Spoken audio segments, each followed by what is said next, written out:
საერთაშორისო სარეიტინგო კომპანია AM Best-მა ალდაგის ფინანსური სიძლიერის რეიტინგი გაუმჯობესა და B-დან B+, ხოლო საკრედიტო რეიტინგი BB+-დან BBB- მიანიჭა. ალდაგის საკრედიტო რეიტინგი დღევანდელი მდგომარეობით საქართველოს საკრედიტო რეიტინგზე მაღალია. AM Best-ის შეფასებით ალდაგის საკრედიტო რეიტინგი მის ფინანსურ სიძლიერეზე, საოპერაციო და საწარმოო რისკების ეფექტურობასა და წარმატებულ underwriting-ზე მიუთითებს. რეიტინგის გაუმჯობესებით ალდაგი გადავიდა investment grade საფეხურზე, რაც კიდევ ერთხელ უსვამს ხაზს, რომ ალდაგი საერთაშორისო ბაზარზე სანდო პარტნიორია.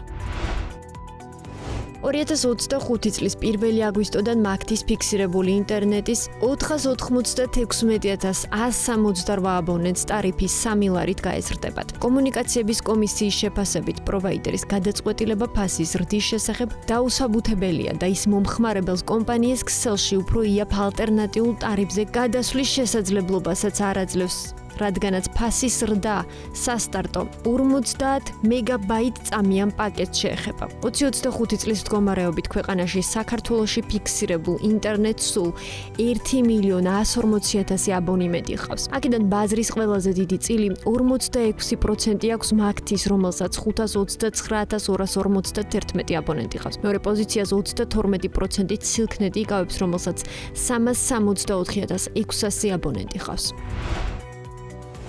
SmartXL-ის რეგიონალურ განვითარებას აგრძელებს და ბათუმში ფრიდონ ხალვაშის გამზირზე მდებარე ვისოლის ავტოგასამართ სადგურზე ქალაქში მეხუთე სუპერმარკეტს ხსნის. ზაფხულის ბოლომდე Smart-ის ზესტაფონსა და ქუთაისშიც გაიხსნება და მთელი საქართველოს მასშტაბით გაშლილი 50 სუპერმარკეტით ვისოლთან ერთად კეთილი მგზავრობისთვის ყველა საჭირო პირობას შექმნის. ვისოლმა ბოლო წლებში Smart-ის XL-ის განვითარება საშუალო ფორმატის სუპერმარკეტებით განაგრძო ავტოგასამართ სადგურებსა და ცენტრალურ მაგისტრალებზე. არსებულ ვისოლ ჯგუფის დასვენებისა და მომსახურების ცენტრებში. Smart-ის თითქმის ყველა სუპერმარკეტში მომხმარებელს კომფორტული კაფეელი, სადაც Smart-ის წარმოებელ უგემრიელეს საკონდიტრო ნაწარმს და ფუნთუშეულს, იტალიურ ყავა, ტრუჩილოსთან ერთად.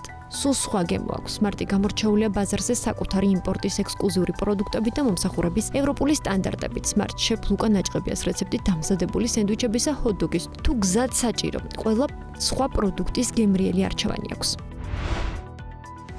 2024 წელს საქართველოში 2452 ტონა თევზი აწარმოეს. 17 ტონით ნაკლები ვიდრე 2023 წელს. ამის შესახებ საქსტატის აკვაკულტურის სექტორის მიმოხილვის ყოველწლიურ ანგარიშში ვკითხულობთ. ანგარიშის თანახმად საქართველოში თევზის წარმოება ზედიზედ მეოთხე წელია მცირდება. 2021 წლიდან დღემდე კი კლება 14% შეადგენს. ამასთან საქსტატის ინფორმაციით 2024 წელს საქართველოში ყველაზე მეტი 1191 ტონა კვლავ ცისარტყელა კალმახი აწარმოეს. მეორე ადგილზე კობრისებრი ჯიშის თევზია. გასულ წელს ყველაზე მეტი თევზი 988 ტონა კვლავ კახეთში აწარმოეს. მეორე ადგილზეა შიდა ქართლი 750 ტონა თევზით. მესამე ადგილს კი გურია 199 ტონით იკავებს.